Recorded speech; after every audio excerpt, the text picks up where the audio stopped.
Hi dear student, कैसे हो आप सब। डियर स्टूडेंट, आज हम उस वैकेंसीज के सिलेबस के बारे में डिस्कस करेंगे जिसका आप पूरे गूगल पर सर्च करके थक चुके हो और आपको कुछ भी नहीं मिल रहा है। क्योंकि यहाँ पे जो स्टूडेंट की रिकमेंडेशन थी मुझे इस वैकेंसीज को लेके थी कि आप जो है नर्सिंग असिस्टेंट के बारे में सिलेबस को जरूर बताएं, क्योंकि मोस्टली स्टूडेंट नर्सिंग असिस्टेंट का फॉर्म फिल किए। तो आज हम बात कर रहे हैं सफदरजंग हॉस्पिटल में जो वैकेंसीज आई थी उसमें एक डिपार्टमेंट था नर्सिंग असिस्टेंट, इसमें भी वैकेंसीज आई थी। वैकेंसीज तो बहुत आई थी, ऑलमोस्ट हॉस्पिटल के सभी डिपार्टमेंट में वैकेंसीज आई थी, लेकिन आज हम एक ही वैकेंसीज को टारगेट करेंगे और आपको बताएंगे कि आपको पढ़ना कैसे है, कौन से टॉपिक आपको कवर करने हैं, कितने क्वेश्चन आएंगे, एग्जाम सेंटर कहाँ पे होगा, सारी चीजें आपको समझा के चलेंगे related to the exam pattern and syllabus and selection procedure.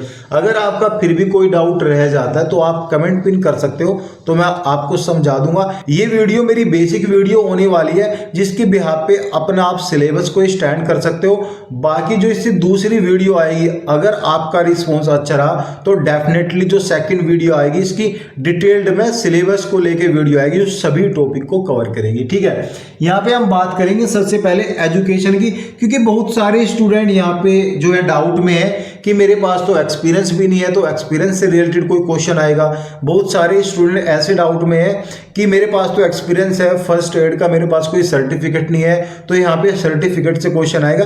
तो यहाँ पे मैं क्लियर कट आपको बता देना चाहता हूँ कि क्वेश्चन कैसे आएगा। देखो यहाँ पे जब आपका एजुकेशनल क्वालिफिकेशन मांगा था, जो नॉर्मल क्वालिफिकेशन था वो तो था, जो आपकी हायर क्लास डिग्री थी वो तो थी, लेकिन यहाँ पे जो सेकंड क्वालिफिकेशन था वो था अगर आपके पास फर्स्ट एड सर्टिफिकेट है आप जब भी अप्लाई कर सकते हो।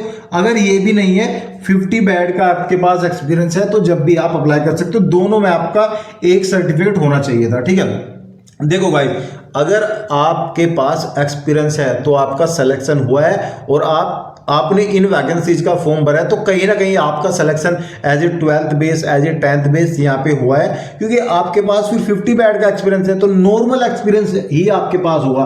क्योंकि ऐसी कोई डिग्री यहाँ पे नहीं मांगी जो यहाँ पे डॉक्टर से रिलेटेड है या फिर नर्सिंग से रिलेटेड है, जैसे BSc नर्सिंग, बहुत सारी डिग्री रहती है, B फार्मा, D फार्मा, बहुत सारी डिग्री है इसकी।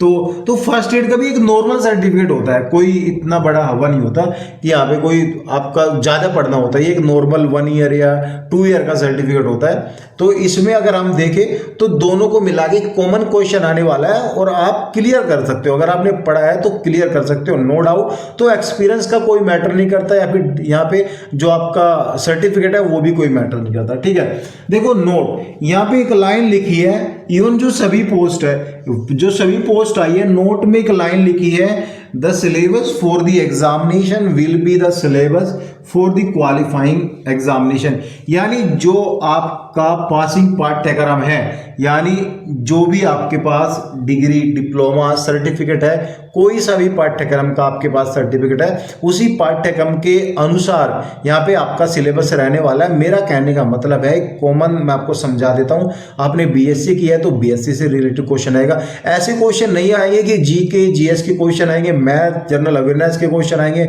एंड रीजनिंग के क्वेश्चन आएंगे, हिंदी इंग्लिश के क्वेश्चन आएंगे, ऐसे बिल्कुल भी नहीं क्वेश्चन आने। तो नंबर ऑफ क्वेश्चन कितने आने वाले हैं, देखो ये आपका एग्जाम होगा CBT यानी कंप्यूटर बेस्ड टेस्ट आपका लिया जाएगा। MCQ टेस्ट होगा, मल्टीपल चॉइस क्वेश्चन होंगे, एक क्वेश्चन के 4 ऑप्शन होंगे, जो भी आपको सही लगता है आप उस पर टिक कर सकते हो। क्वेश्चन आपका हिंदी और इंग्लिश दोनों लैंग्वेज में रहेगा। पहले आपका इंग्लिश लैंग्वेज में रहेगा, फिर उसके नीचे सेम क्वेश्चन आपका हिंदी लैंग्वेज में रहेगा। जिसमें भी आपको अच्छा लगता है, जिसमें क्वेश्चन पढ़ के समझ में आता है, तो आप यहाँ पे अपना क्वेश्चन कर सकते हो, आंसर दे सकते हो। ठीक है, 60 मिनट का ही टाइम आपको मिलेगा और 60 क्वेश्चन रहेंगे। एक क्वेश्चन की जो वैल्यू है वो यहाँ पे 4 मार्क्स रखी गई है, समझ के चलना ये सब चीजें। यानी कि आपका जो 60 क्वेश्चन है ये आपका 240 मार्क्स का रहने वाला है और नेगेटिव मार्किंग इसकी 1/4 रहने वाली है। मतलब एक क्वेश्चन गलत करने पर 1 नंबर कट जाएगा। ठीक है, अब यहाँ पे आपको कंफ्यूज होगा कि 1/4 नेगेटिव मार्किंग है तो एक क्वेश्चन गलत करने पर 1 नंबर क्यों कटेगा, क्योंकि भाई एक क्वेश्चन की वैल्यू भी यहाँ पे 4 नंबर है। तो यहाँ पे मोटा मोटा लगा के चलो कि 60 क्वेश्चन है तो 240 नंबर का है, तो एक क्वेश्चन 1 नंबर खत्म। तो ध्यान से आपको जो है ये अपना आंसर देना है, ठीक है। अब बात करेंगे सिलेबस की। देखो जो मैं यहाँ पे टॉपिक कवर करूंगा वो तो आपको कवर करने हैं, ये नॉर्मली बेसिक टॉपिक है, यानी आपकी कोई डिग्री या डिप्लोमा से रिलेटेड नहीं है, ये जस्ट आपके लिए नॉर्मल है। नॉर्मल इसलिए है क्योंकि आपका नॉर्मल सिलेबस रहने वाला है, यानी फर्स्ट एड को कवर करके या फिर एक्सपीरियंस को कवर करके ये सभी टॉपिक बनाए हुए हैं। तो ऐसा नहीं कि बस यही टॉपिक पढ़ लो तो हो जाएगा, बहुत सारे टॉपिक है। इन टॉपिक के अंदर ही यहाँ पे introduction, definition, bandage and all things यहाँ पे घुसी हुई है।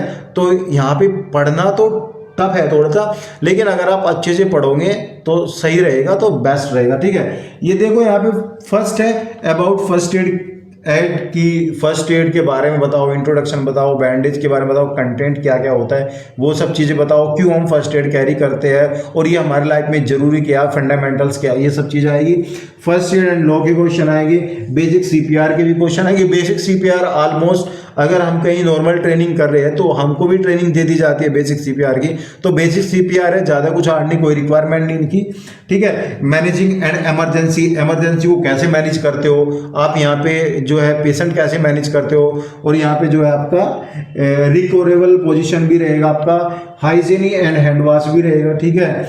The initial examination from head and toe, मतलब बॉडी का एग्जामिनेशन आप कैसे करोगे, मतलब टॉप टू लेके बॉटम तक, सर से लेके पैर के अंगूठे तक कैसे एग्जामिनेशन करोगे, वो सब चीजें रहेगा। मतलब कुछ आइडेंटिफाई तो आप कर सकते हो। एग्जामिनेशन मतलब डॉक्टर तो आपको नहीं बनना है ना वहाँ पे, ठीक है, नॉर्मल, ठीक है। प्रायोरिटी जो पेशेंट की, मतलब आपका जो ट्रीटमेंट है, जो पेशेंट को आप ट्रीटमेंट दोगे, सपोज करो आपके 4-5 पेशेंट यहाँ पे साथ में है, तो अलग अलग बीमारी रहती है ना सभी पेशेंट को, तो कौन सा पेशेंट फर्स्ट प्रायोरिटी पे है, कौन सा सेकंड पे है, किसको आपको ज़्यादा केयर करनी है, किसको ज़्यादा केयर नहीं करनी है, वो जस्ट आपके नॉर्मल क्वेश्चन आएंगे। बेड के बारे में भी आएगा, बैंडेज के बारे में आएगा, इवन कंटेंट के बारे में आएगा, ठीक है। Purpose of first aid, first aid का पर्पज क्या है, fundamental of nursing first aid, nursing first aid का फंडामेंटल्स क्या है, इस तरह के क्वेश्चन आए। तो इस तरह के क्वेश्चन है कि घबराना नहीं है, जो आप डेली का, यानी कुछ क्वेश्चन तो ऐसे रहेंगे, आप मैं आपको बताऊं कि मतलब आपने कुछ यहाँ पे फेस किया होगा, यानी कुछ क्वेश्चन को आपने चैलेंज भी किया होगा अपनी लाइफ में। बेशक आप जो है यहाँ पे इससे रिलेटेड नहीं है, कभी आपने किसी को बैंडेज लगाई होगी, लगाने का तरीका क्या है, ये सब चीज़ें मतलब आपने अपने घर में भी कभी कभी मतलब यहाँ पे काम किया होगा फर्स्ट एड को लेके। तो ऐसे बेसिक क्वेश्चन है कि ज़्यादा नहीं रहने वाले। फिर भी कोई डाउट है तो आप कमेंट कर सकते हो, नेक्स्ट वीडियो में रिस्पॉन्स के अकॉर्डिंग मेरी जो है डिटेल्ड में वीडियो आएगी। Thank you guys.